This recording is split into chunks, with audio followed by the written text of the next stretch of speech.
दोस्तों, स्वागत है आपका ई विद्यार्थी की वेबसाइट पे। तो चलिए शुरू करते हैं आकाश गंगा को और समझते हैं इसे। तो कुछ इस तरीके का हमारे आसमान में एक फॉर्मेशन दिखाई देती है, एक धुंधली सी पिक्चर दिखाई देती है। ऐसा लगता है जैसे कि कोई तारों की नदी हो। अब इस नदी को ही हम आकाश गंगा के नाम से जानते हैं।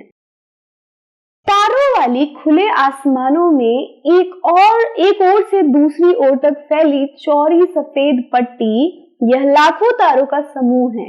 यह पट्टी आकाश गंगा मिल्की वे के नाम से जानी जाती है। तो वो जो पट्टी आपने यहाँ भी देखी, ये क्या है? ये मिल्की वे की पट्टी है। मिल्की वे इसे कहते हैं।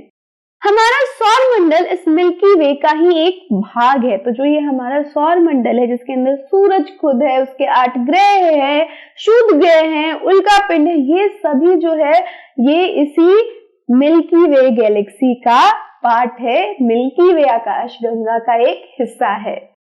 प्राचीन भारत में इसकी कल्पना प्रकाश की ही एक बहती नदी से की गई थी। इस प्रकार इसका नाम आकाश गंगा पड़ा। तो जो ये पट्टी थी, तो हमारे पूर्वजों ने इसे देखा और उनको ऐसा लगा कि ये एक बहती नदी है, प्रकाश की एक बहती नदी है, और इसी वजह से इसका नाम दिया आकाश गंगा। यानी हमारी जो ये गैलेक्सी थी उसका नाम इन्होंने क्या रखा? आकाश गंगा, और इंग्लिश में से मिल्की वे गैलेक्सी कहते हैं।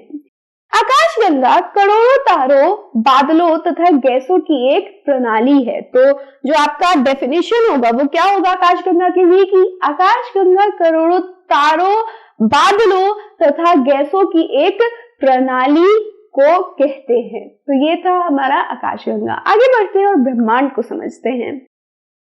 तो ब्रह्मांड जो है वो लाखों करोड़ों आकाश गंगा से बना हुआ है। इस पृथ्वी पे, इस दुनिया में, इस ब्रह्मांड में जो भी चीजें हैं वो इस ब्रह्मांड के अंदर है। इस दुनिया की जितनी भी चीज है, एलियंस हो या फिर आपके स्पाइडरमैन हो, आपका जितना भी वो क्या कहते हैं सुपर हीरोज, सुपर हीरो हो, वो सभी के सभी, इवन डोरेमोन से लेके आपके शिनचैन तक, वो सभी इस ब्रह्मांड के ही हिस्सा है।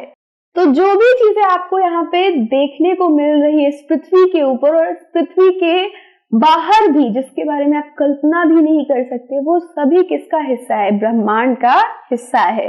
लाखों आकाश गंगाएं मिलकर ब्रह्मांड का निर्माण करती है। ब्रह्मांड की विशालता की कल्पना करना अत्यधिक कठिन है, क्योंकि ये इतना बड़ा है कि हम सोच ही नहीं सकते कि और क्या क्या चीजें होंगी इस ब्रह्मांड के अंदर। तो इस ब्रह्मांड में आप भी हैं, हम भी हैं, और ये पूरी की पूरी दुनिया भी है।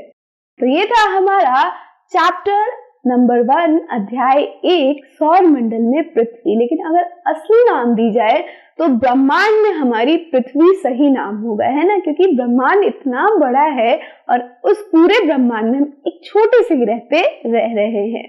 तो ये था हमारा अध्याय 1। अब हम चलते हैं हमारे इस अध्याय के प्रश्न उत्तर पे।